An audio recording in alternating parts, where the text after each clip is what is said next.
Welcome to Man Up. Our guest host today will be Jeremy Brown. Then we'll have a discussion on idolatry.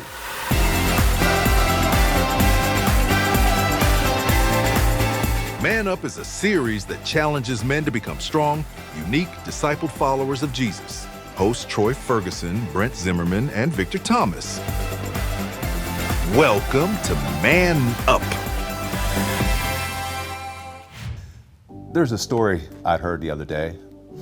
They always say that somebody who is outside of God is outside of fellowship.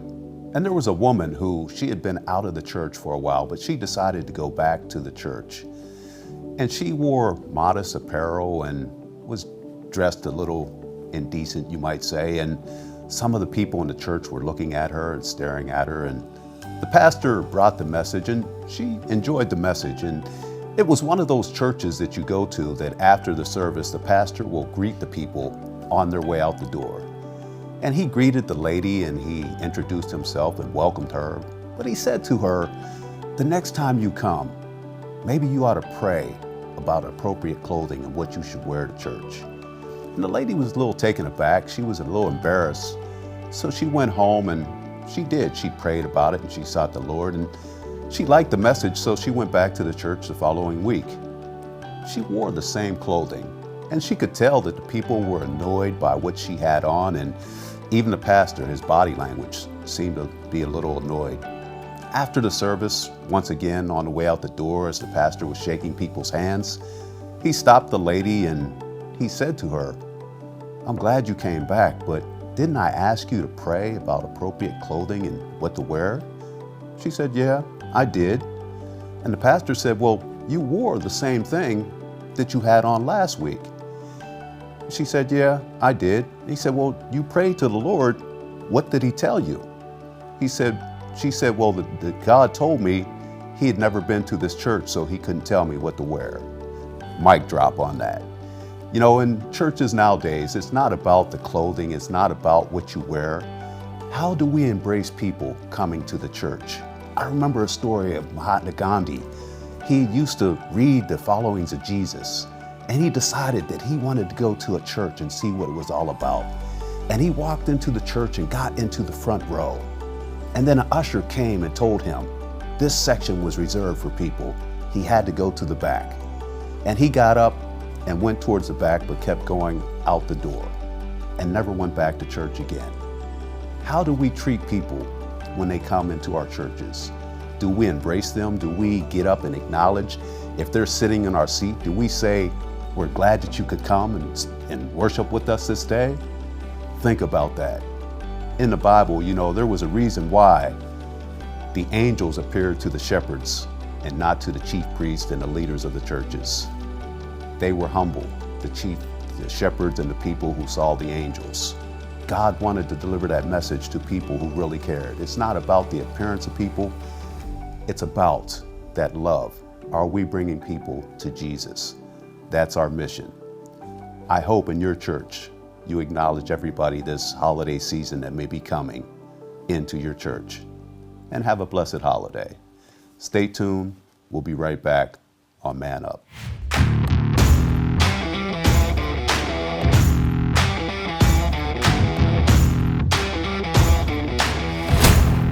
Impact Productions, a multi-layer technology company providing on-site, online, and in-studio video services.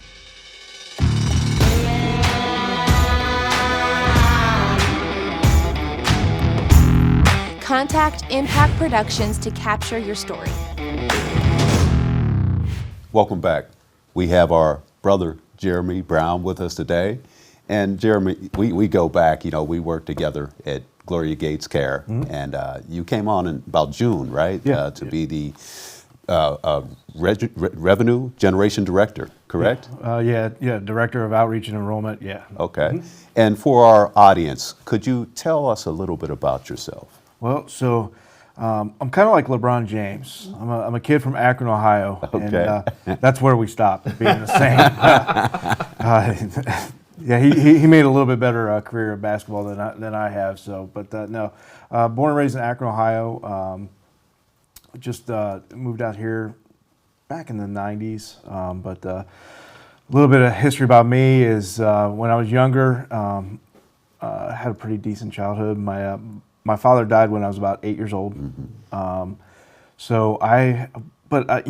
been blessed with a bunch of male role models that have come into my life and have taken me under their wings in times that they didn't have to. And it's what's made me the way I am today is just having those guys just jump in. My best friend's dad, he passed away about a year ago, actually a little bit longer than that. He kind of took me on as his own son, and he didn't have to. It's just that kind of guy that would do that, and I just kind of want to emulate that a little bit. But yeah, that's a little bit about me. And also, now you are involved with teens. Also, you conduct a Bible study. I do. Correct? Yeah. And is that at the Nehemiah Project? Yeah, we're at the Right Building, Nehemiah Project. We meet there Monday nights between 6:30 8 o'clock at night. We meet there and we dig into God's Word. It's young men, young women, about 20 of us now. We're growing slowly, but we dig into God's Word and grow closer together. Tell us a little bit about how you got connected with Nehemiah Project and what you're doing over there. How'd that come about? So we recently joined a church, LCBC, Life's Changed by Christ. Has brought a branch to the area, and with any healthy church, they have a really good youth program. And the bad thing is we don't have space. So we were looking around for spaces, and the Nehemiah Project kind of, it almost happened that they reached out to us. It was just like, oh, and they were like, hey, we have space that you can use. And so, I mean, that's where we started is they welcomed us in, and they support us every week, and it's just been a blessing. We're all about and facilitate different ministries coming together, locking arms. That's awesome. We're all on the same team. Yeah, absolutely. Absolutely. Yeah. One of the purposes of the Bible study is building relationships. It's kind of like a byproduct of the Bible study. What achievements have you seen in that area of building relationships with, I believe it's the youth that you deal with, the younger generation, is that correct? Yeah. So anybody it takes a special person to work with youth. They're interesting, and the group that I like are middle school kids.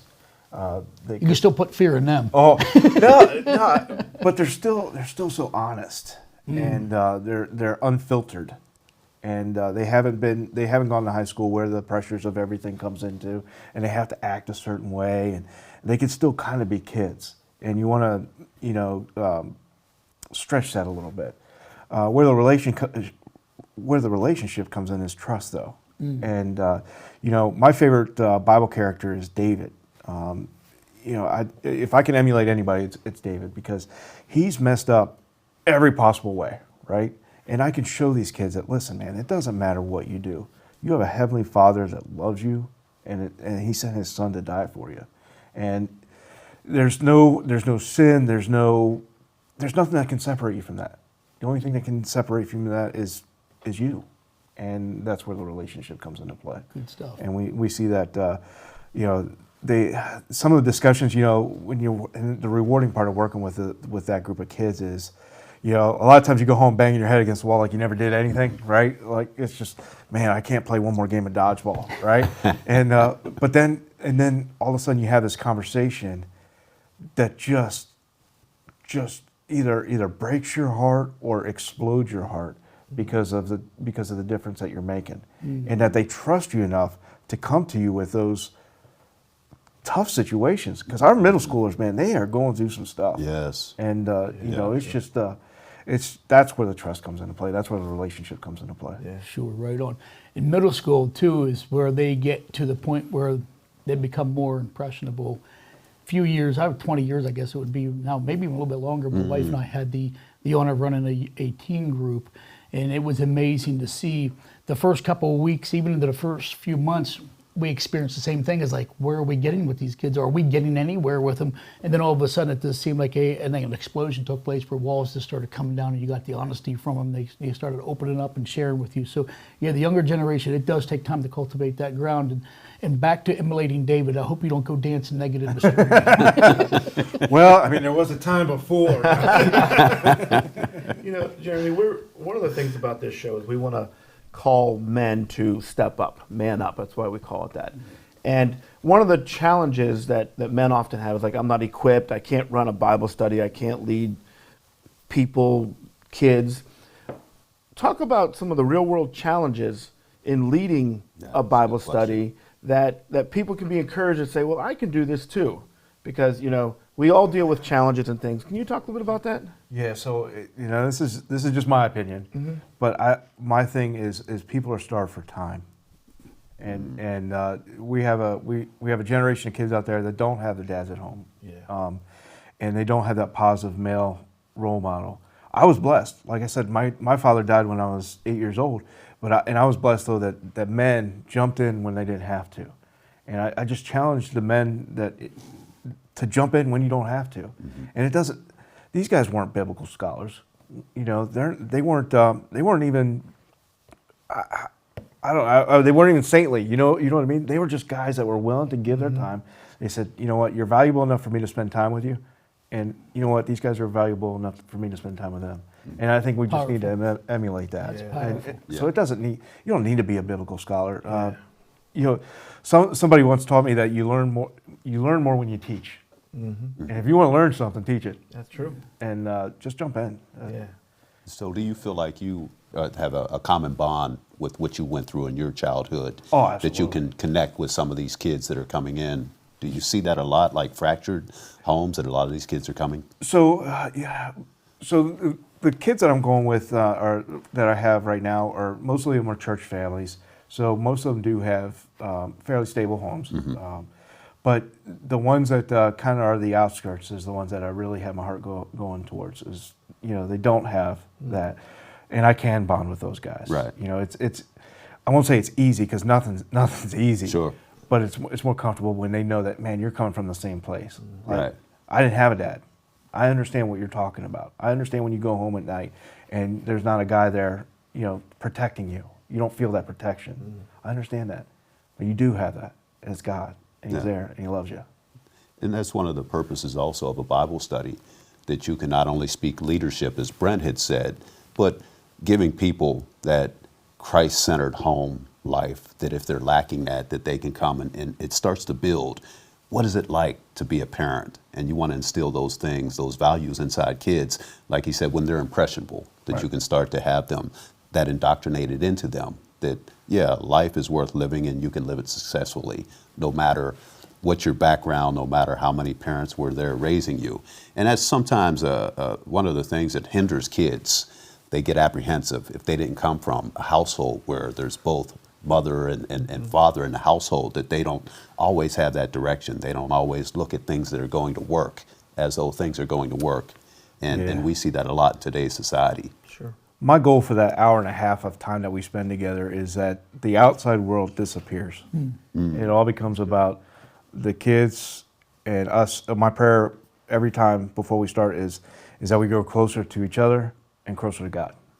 So as long as that relationship is going, that hour and a half or whatever it is, whatever's going on at home, whatever's going on at school, whatever's going on elsewhere in their life, they know for that hour and a half there's peace. And that they are protected in that time frame. Another question for you, Jeremy. What's some of the feedback that you get from the guardians or parents?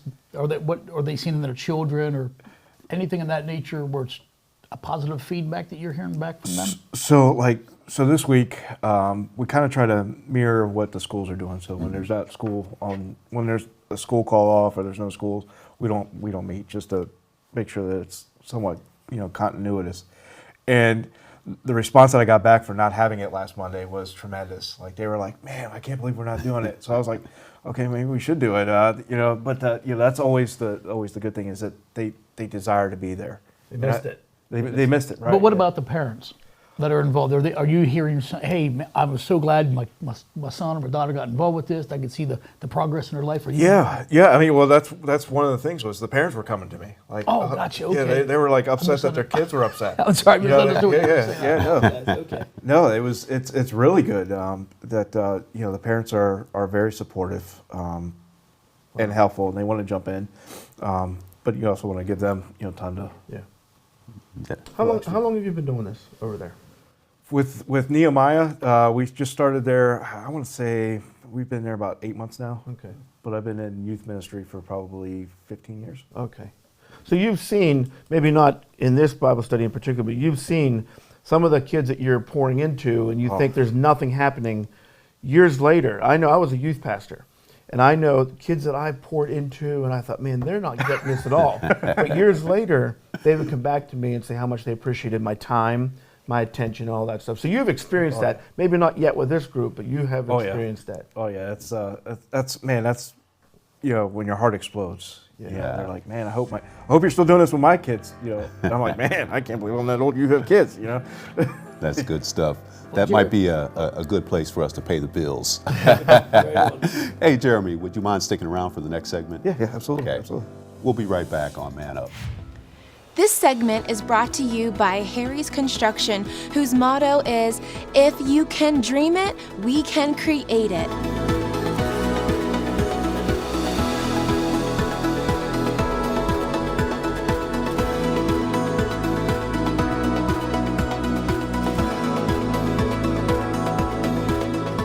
They are the kitchen and bath design experts, so call Harry's Construction for all your remodeling needs.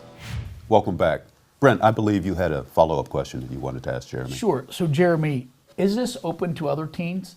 And if so, how do we get them connected? If somebody's watching, maybe an adult's watching and say, I have a child that this would be perfect for them, or maybe even a teen's watching, how do we get them connected with you for your Bible study? Oh, absolutely. It's definitely open to anybody. So we meet every Monday, all throughout the year, 6:30 to 8 at the Wright Building, Nehemiah Project. We pretty much take up the top floor. So if you show up, you're going to find us. You're going to hear us. We're playing music. We're having a good time. But that's the best way. Just show up. And another quick question: Do you need help? Do you need people to come along and support? I will never ever turn down help. Yes, absolutely. I will never turn down help. If somebody wants to help out, absolutely. Let's have a conversation. We can get to. That's awesome. Yeah. Thank you. That's fantastic. That's good stuff. Hey, listen, I have a question for the group, okay? And it has to do with the 3 warning signs that something may be becoming an idol. First, I wanted your opinion on what you think is an idol. Let's start with Brother Troy.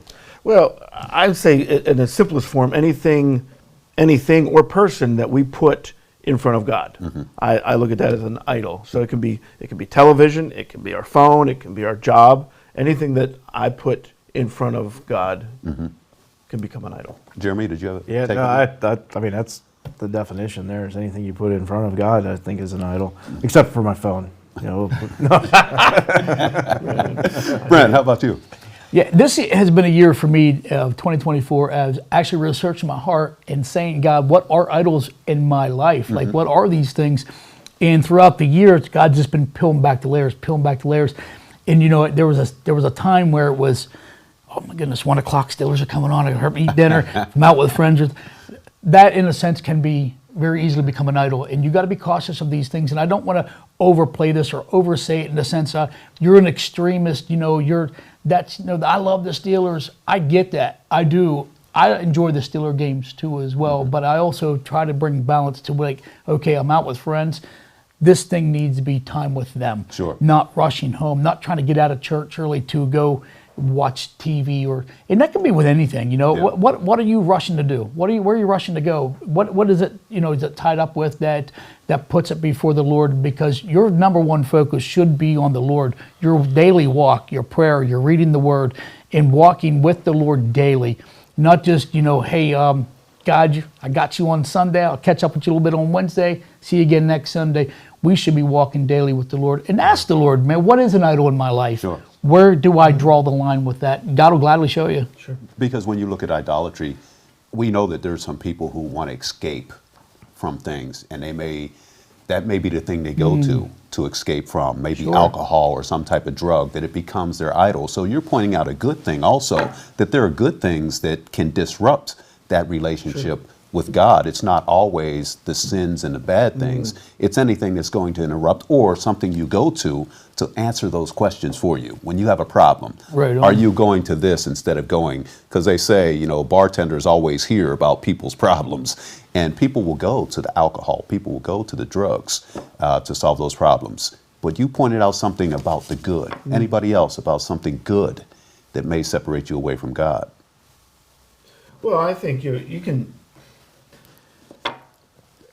As a pastor, there are times that we are focused on ministering to people, and that's a good thing. Absolutely. And whenever we are preparing to teach a Bible study or do a sermon, those are all good things. But this is something that the Lord put in my heart many years ago, and I never really thought about it as an idol, but in a sense it was. But hear me out on this. The Lord spoke to me and said, all my reading, all my preparation, all my sermon prep was for everyone else. And I wasn't doing anything that was connecting me in my relationship to God. Yes. And he actually had to kind of pull me out of that to step out and say, I want time with you, just you. Yes. And if I'm reading the word for my benefit and for my discipleship and devotional time, that was all being missed because I was doing stuff for everyone else. So it was a good thing. Right. And that's why I always thought, well, I'm doing ministry. Right. I'm reading, I'm praying, I'm doing all the stuff. Right. But God says, okay, but everything you're doing is for everyone else. Let's come back to just me and you. And in a sense, the ministry became an idol. Yes. Which we never think about that concept. But for That's a me, good as point. Brent said that, I'm reminded back when God pulled me out and says, okay, we need to separate because I need to get back That connected discipline, with you. have to have Yeah. that. That's why I'm like a 3 o'clock in the morning guy, prayer, before I hit Planet Fitness at 4 o'clock. But You know what? I'll tell you what, brother, you are on your own with that one. Let me just say. But I appreciate the prayer time. And one of the things that I feel the Lord has prompted me about 2 or 3 months ago is really separating myself for prayer. And the time that He has given me is kind of between 9 p.m. and 10 p.m. And it's not that it has to be exact hour, but it's a time. And there are choices I have to make.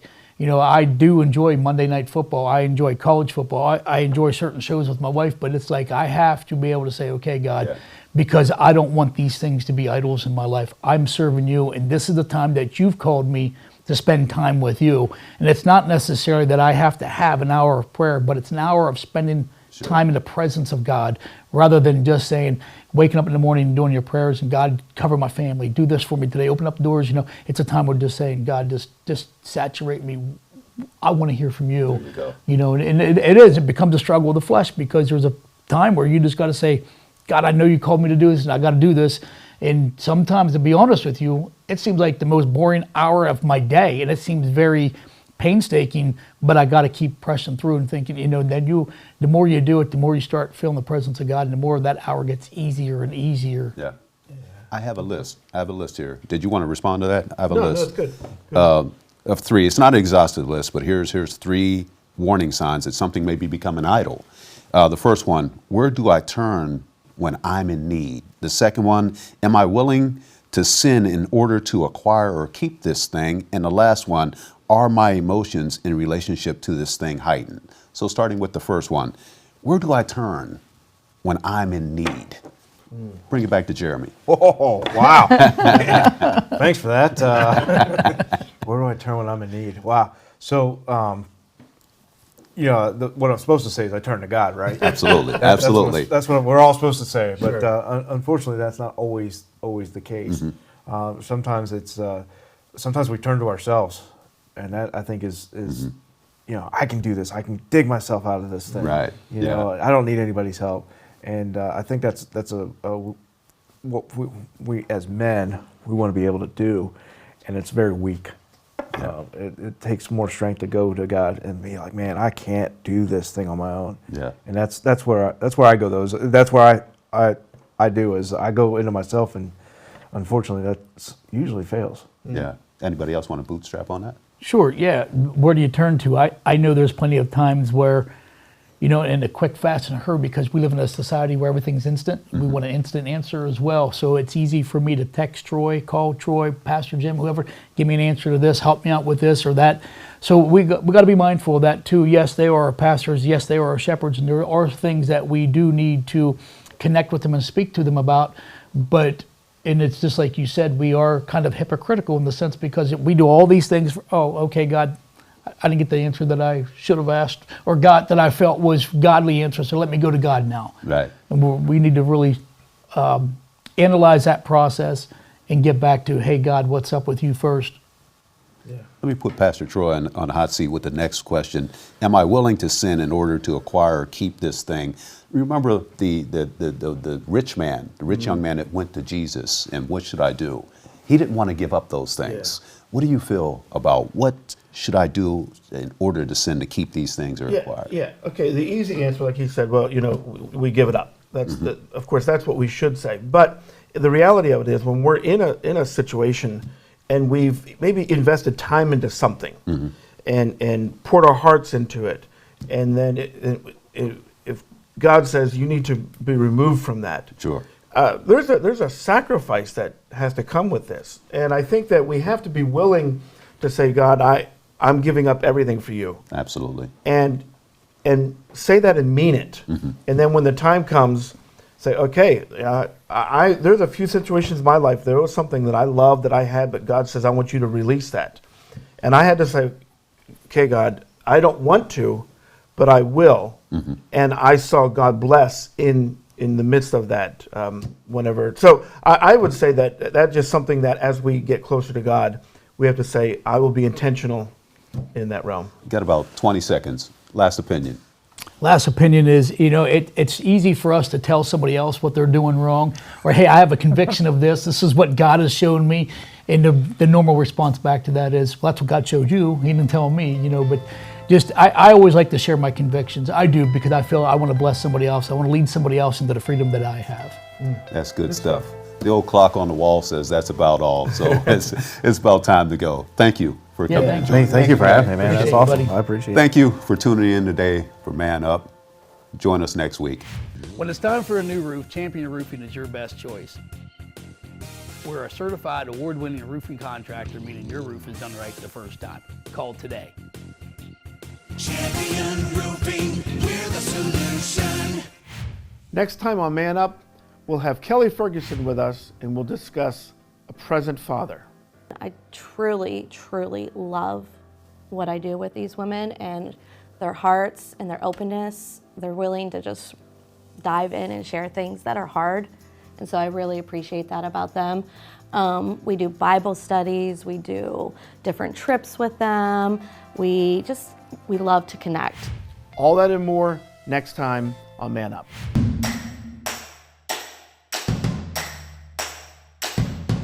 Made by Vogel is a father and son business that produces high-quality handmade wooden products such as cutting boards, bowls, bottle stoppers, and more.